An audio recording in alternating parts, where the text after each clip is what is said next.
پچھلے سوال کے جواب میں امیر اہل سنت نے جو مدنی مشورے میں شرکت کے حوالے سے مدنی پھول عطا فرمائے تھے، اس میں سے ایک مدنی پھول بیان کرنا تھا، وہ رہ گیا تھا، مختصر سا ہے، تو وہ انشاءاللہ امید ہے کہ اس کے ساتھ جوائنٹ ہو جائے گا۔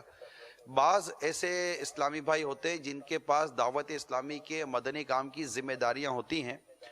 اور وہ باوجود علم ہونے کے محض مدنی مشورے میں شرکت کرنے سے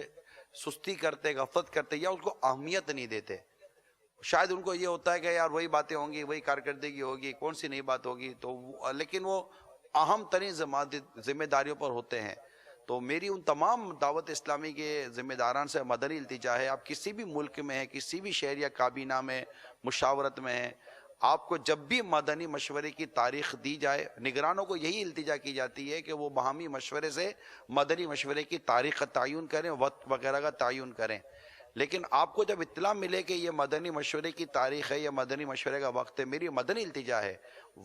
اول تاخیر شرکت کرنے کی نیت کریں۔ ایسا نہ ہو کہ بعد میں جاؤں گا، بیچ میں جاؤں گا، آخر میں جاؤں گا، صرف منہ دکھانے کے لیے جاؤں گا۔ کیونکہ ہمارے بعض ذمہ داران کا بڑا پیارا مدنی پھول تھا کہ جس کی جتنی بڑی ذمہ داری ہو نا، اور اگر وہ مدنی مشورے میں شریک نہ ہو نا، اس سے اتنی بڑی غلطی ہونے کا اندیشہ رہتا ہے، اور وہ غلطی بعضوں کا دعوت اسلامی کو بھی نقصان پہنچا سکتی ہے۔ ظاہر اس میں طریقہ کار اور بہت کچھ بیان کیے جاتے ہیں، آگے کے کچھ آداب اور مدنی پھول بیان کیے جاتے ہیں۔ تو تمام تر دعوت اسلامی کے جملہ ذمہ داران، مشاورتیں، اراکین، شعبہ جات کے جتنے بھی اسلامی بھائی، اسلامی بہنیں، میں سب سے مدنی التجا کرتا ہوں کہ بھلے آپ کے لیے وہ باتیں 12 دفعہ نہیں، کوئی نئی بات نہیں تھی 12 دفعہ میں، لیکن مدنی مشورے میں وقت پر شرکت کرنا یہ آپ کی تنظیمی طور پر اور اخلاقی طور پر آپ کی ذمہ داری ہے، لہذا اس کو نبھانے کی خاص مدنی التجا ہے۔ صلو علی الحبیب صلی اللہ تعالی علی علی محمد۔